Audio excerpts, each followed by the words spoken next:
चतुर्थी के दिन चंद्रमा को देखने पर गणेश का चंद्रमा का श्राप का दोष। जी बोले, शौनक जी सुनो। प्राचीन की काल की बात है कि कैलाश शिखर पर अनेक देव दिव्य ऋषिगण सिद्ध गणादि के साथ ब्रह्मा जी भी एक उच्च आसन पर विराजमान थे। वहीं पर एक अन्य आसन पर भगवान शंकर भी जगत जननी उमा सहित शोभायमान थे। उनके निकट ही गणपति और कुमार कार्तिकेय दोनों ही अन्य बालकों के साथ क्रीड़ा में मगन थे। शिव जी के हाथ में एक दिव्य फल था। वे सोच रहे थे कि इसे किसे दिया जाए। पार्वती जी से पूछा तो वे कभी कहती कि गणेश को दे दिया जाए और कभी कहती कि कुमार को देना उचित होगा। जब वे कुछ निश्चयात्मक उत्तर न दे पाए तो शिवजी ने उसे बाद में विचार करने के उद्देश्य से अपने पास रख लिया। अब दोनों बालक गणेश और कुमार उस फल की मांग करने लगे। जब उनका अधिक आग्रह बढ़ा तब शिवजी ने ब्रह्मा जी से पूछा कि ब्राह्मण, आप अपूर्व फल देवऋषि नारद जी दे गए थे और यह अपूर्व फल इसे यह दोनों बालक मांग रहे हैं। फल एक ही है और आधा फल कोई लेना नहीं चाहता। ऐसी स्थिति में आप ही निर्णय कीजिए कि यह इनमें से किसे दिया जाए।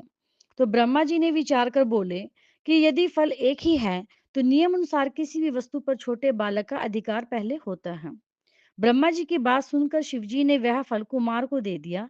यह देखकर गणपति रुष्ट हो गए। विशेषकर उनका क्रोध चतुरानन पर ही था कि उन्होंने ऐसी अवस्था क्यों दे डाली कि सभा समाप्त हुई। सभी देवता आदि उठ उठकर अपने अपने स्थान को चले गए। ब्रह्मा भी अपने लोक में जा पहुंचे। वहां उन्हें सृष्टि का आरंभ करना था और किंतु जैसे वे सर्ग रचना में लगे वैसे ही गणेश्वर ने विघ्न उपस्थित कर दिया। उस समय उन्होंने प्रकट होकर अपना अत्यंत उग्र रूप दिखाया। उनके उस रूप को देखकर ब्रह्मा जी डर के कारण कांपने लगे। चंद्रमा ने देखा कि गणपति के उग्र रूप को देखकर ब्रह्मा जी भय से कांप रहे हैं तो उसे हंसी आ गई। उसके साथ ही चंद्रमा के जो गण उस दृश्य को देख रहे थे वे भी हंस पड़े। यह देखकर ब्रह्मा जो भगवान गजानन को क्रोध आ गया और वे चंद्रमा को श्राप देते हुए बोले कि हे मयंक, तूने इस समय मेरी हंसी उड़ाकर जो अभद्रता प्रदर्शित कर दी है उसका फल तुझे मिलना ही चाहिए। जा, तू किसी के भी देखने के योग्य नहीं रहेगा और यदि कोई भूल से देख भी लेगा तो अवश्य ही पाप का भागी होगा।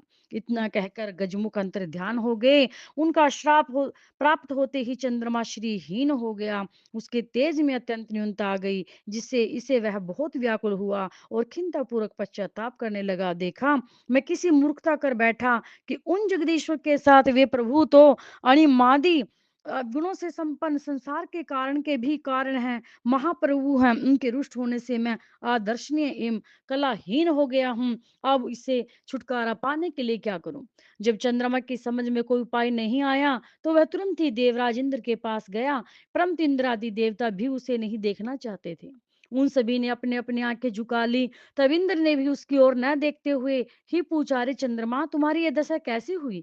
क्या गजकर्ण के श्राप का ही प्रभाव है? यह है, ये सब बात स्पष्ट कहो। चंद्रमा बोले, देवराज, आपसे क्या छिपा है?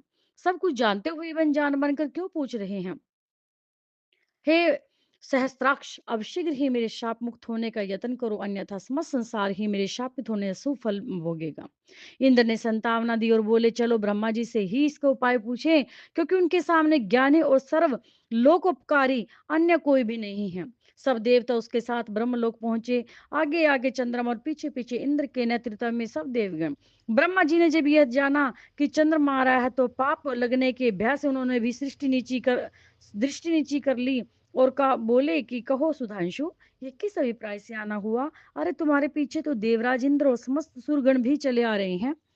तो गणेश जी की इस नारद जी के इस प्रस्ताव को, ब्रह्मा जी के प्रश्न को उत्तर सुरपति ने ही दे दिया। वे बोले, ब्राह्मण, भगवान गणेश्वर आप पर कुपित हुए थे और श्राप दे बैठे चंद्रमा को, इसलिए आप ही इसे छुड़ाने का कुछ अब उपाय कीजिए। हम सभी देवता इसी प्रयोजन से आपकी सेवा में उपस्थित हुए हैं। चतुरानन ने कुछ विचार कर कहा, उन्हीं गणेश्वर प्रभु की शरण लेनी होगी देवराज। चंद्रमा को आगे करके उन्हीं का पूजन एवं सत्वन